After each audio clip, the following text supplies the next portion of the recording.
La prière du cœur au milieu des études. Tel est le titre de la méditation de votre serviteur, le Père Marivan, frère de Saint Jean. Pour qu'un cœur soit capable de prier, même pendant que l'esprit est occupé à des études, il faut qu'il soit d'abord totalement à Dieu, coupé des distractions du monde.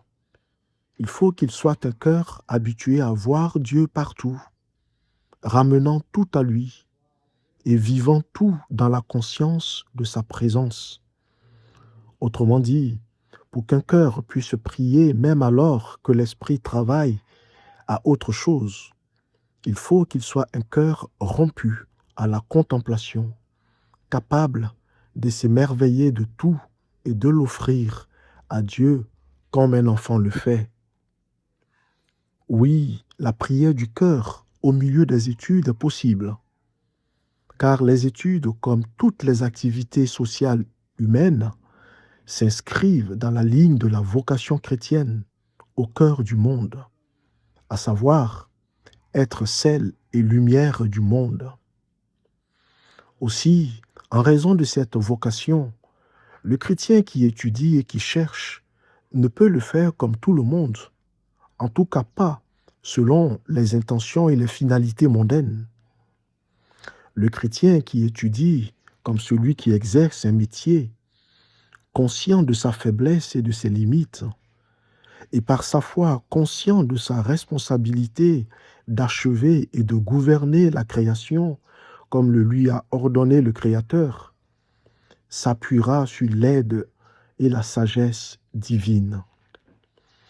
Et cet appui, c'est la prière, humble et régulière, de mendier la lumière de Dieu, sachant qu'il ne peut rien faire sans le Christ Jésus, rien qui puisse plaire à Dieu.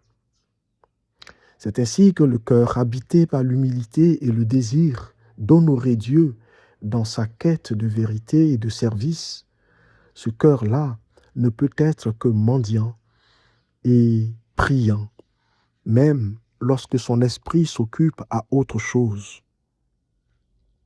Lorsqu'un cœur cherche avec droiture la face de Dieu, comme l'épouse du cantique des cantiques, son cœur veille même lorsqu'elle dort. De même, le cœur de ce chercheur veillera même s'il travaille. Car ce n'est pas à prendre à la légère que le cœur de celle qui dort veille, comprenant bien que le sommeil est l'unique véritable état qui déconnecte de tout. Si donc le cœur aimant qui cherche à contenter son bien-aimé demeure éveillé à l'amour, combien plus le cœur éveillé dont l'esprit est seulement occupé à autre chose, à autre tâche. Ainsi, pour qu'un cœur puisse prier au milieu des études, cela dépend des intentions et de la finalité de ces études. Autrement dit, cela dépend dans quel état d'esprit ces études sont faites.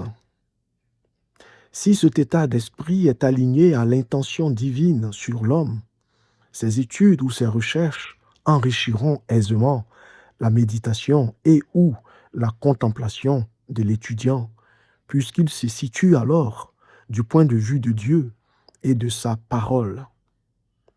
Il y a là manifestement une grâce de sagesse qui est épistémologique, c'est-à-dire en matière de science, cette grâce qui sait remettre ce qui est à l'homme et ce qui est à Dieu.